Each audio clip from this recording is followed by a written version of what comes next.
All right, let's talk about Bound for Glory, a show that we went to live. Yay, live Impact. Yes, so this was the first time in like 18 months that we've been to an Impact, so we were like craving it. We were.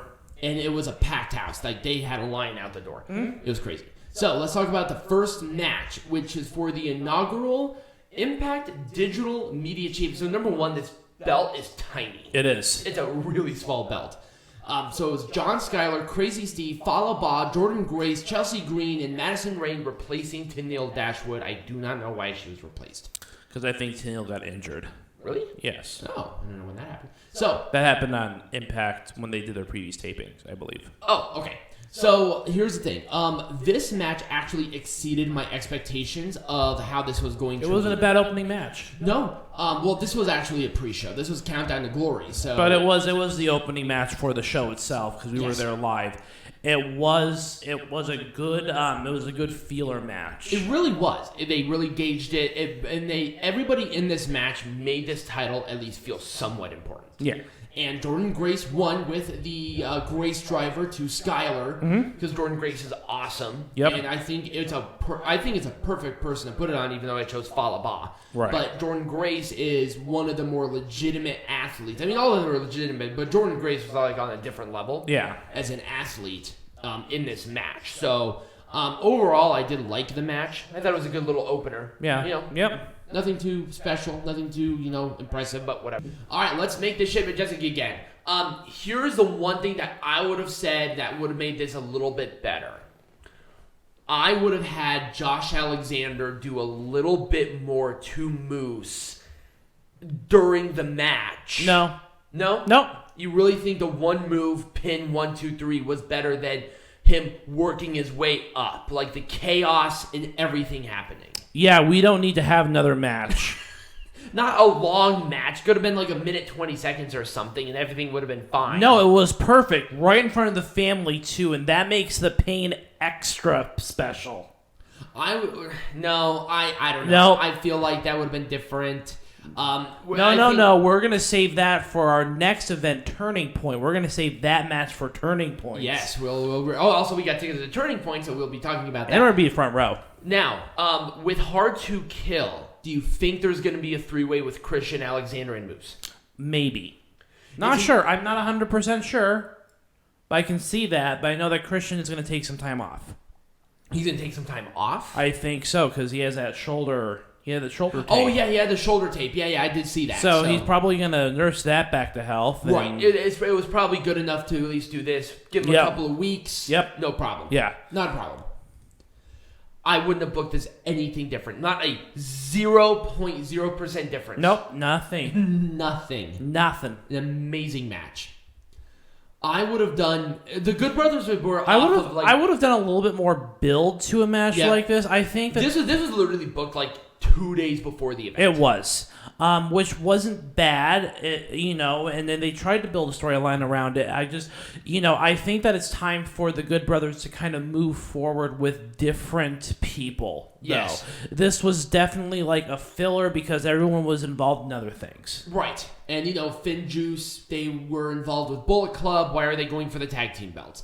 I feel like this was a thrown together match. It was. And that's kind of what I did not want. Yeah, it was a thrown together match. So I probably would have done something a little bit different. If they wanted to do this match, build to it. Because the Good Brothers were like, oh, why are we here? We should have a match there. Okay, let's just throw this together. No, I don't want that especially with a title match. Right. If it was not a title match, I wouldn't have cared. Right, but... I would have really pushed for other people, and I would not have had maybe some of the older guys like Dale Torborn. It was not necessary. Well, they tried. They tried to get Adam Scherr. I would have had like Willie Mack or something in there. Right. It's fine if you had like people that were in your roster go for this opportunity. Like it was not that bad. No, like, come on. No. Have some women in it. Like let's spice it up a little bit. Like come right. on. I mean, you already had them. Might as well put in more. Right. That'd have been cool. Mm-hmm. No, I want to do something stupid. I'm not sure if I would do anything different with this. No, I don't think so. They had a good rivalry going into it. With you're establishing a great tag team, possibly going for the tag team champions. Wink, wink, and nudge, nudge. Exactly. because it's already done with Violent by Design and with Rhino and Slater. Right. Or Heath, excuse me. Here's what I probably would have done different. I would have had Rhino go in there and really tease the hell out of even goring Heath, and then turning and goring like Joe Doring, going outside and then going for the tag. Right. I think that would have added that additional emotion instead of just going there and then going for the tag immediately. Yeah. Well, I would have booked that a little bit better, because I swear if he was gonna go for the spear, people like, no, don't do it, and then goring the other person, that place would have erupted. That place would have blown up. Exactly. I wouldn't have done anything different. No. I think the triple threat going into it was great. This match exceeded my expectations. Yeah, it did. And it established 3 new contenders for the X Division champion, including the new champion. So right, exactly. Great all the way around. I couldn't have made this any more majestic, even if I tried. I really wouldn't have done anything different, to be honest with you. Not really. Decay were just kind of lingering on these belts. It's a great debut, and also Impact is building in a lot of great tag teams in their women's division. They needed to hit with some oomph when going live on paper. Because I think there was a lot of flack. There was a lot of flack with bringing back the Impact Knockout Tag Team Champions, because the roster wasn't very big. And having the inspiration. But now they have the manpower in there, and they're re-legitimatizing that division. Exactly. It works out really well. I'm excited. Yeah. And then with this exceeded my expectations. I'm curious to see what they're going to do with it's TBD. We don't know. But it was a great first showing for this. It absolutely was. All right, so after that, Peanut Gallery, let's talk about our experience, and let's talk about what happened before and after. Well, we didn't really do much. We were just sitting at the bar. Well, here's the thing. So we always go to the TGI Fridays there. Also, you can find us there. So there was a girl. I didn't know who it was at the time. She came up and asked about the belt. And I'm like, oh, just gained this. And she's like, oh, I'll follow you on Twitter. Okay, great. Apparently that was Sue Young. Oh, and it was? It was Sue Young. Yes, it was 100% Sue Young, because she was sitting with Rich Swann after. Oh, nice. Yeah, it was the same girl. So that was kind of cool. I'm like, oh shit. So Sue Young, hi. So that was kind of neat. She was with like an older guy, so I'm going to assume that was like some sort of bodyguard or something. If somebody recognized her.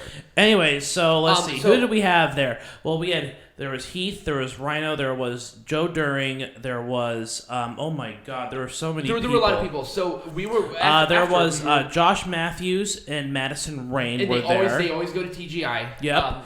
But they were they were just kind of doing their own thing. So I kind of say I don't know the other guy, but he was sitting with D'Lo Brown, because he's from there, so it wasn't a wrestler. I don't think D'Lo Brown was with a couple of people. I'm not sure who they were, so they were there. But D'Lo Brown's from Vegas, so I'm assuming that he's probably just hanging out there with his friends or whatever. How long did it take for like the rest of them? So Swann, Young, an older guy, and I think like one of the costume designers were sitting adjacent to us at a booth. Right, and then there was another booth with a couple of other people as well. Yes. There were 2 booths. I don't know the other And then people. we had Moose, Eddie Edwards, a producer that I think Peanut Gallery talked to the last time. There were 3 producers and sitting next to us. They got there for some shots, and there were some fans that were buying like all the wrestlers, like shots after shots, and they probably spent at least $200 or $300 on shots alone. Oh yeah.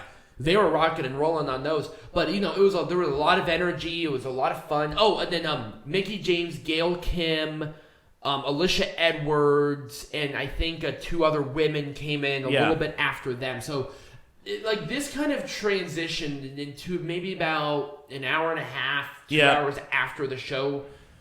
It was a lot of fun. There were probably about 20 of the wrestlers in there. Yeah, there was like half of the people that actually wrestled.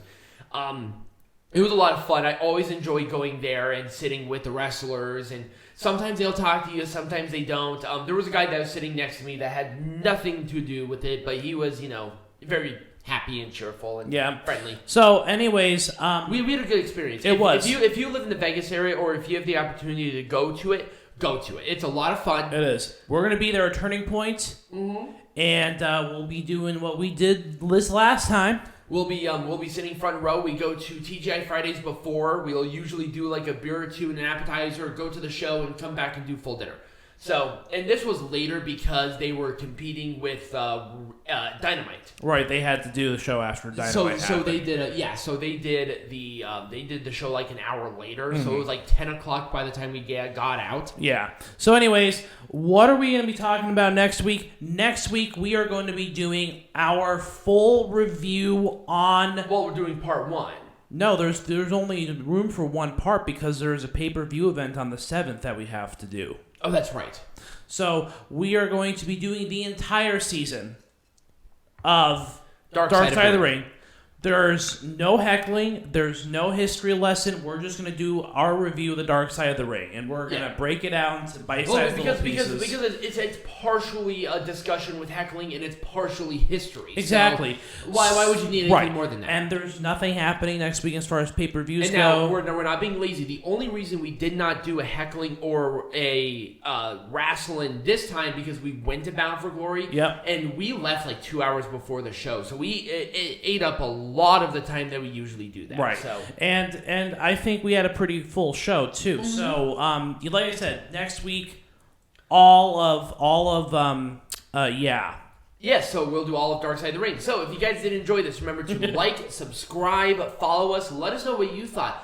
Were you at Bound for Glory? Did you watch Crown Jewel? Let us know what you thought in the comments down below. Share it with your friends. Become a patron. Links will be in the link tree down below. And as always, be majestic.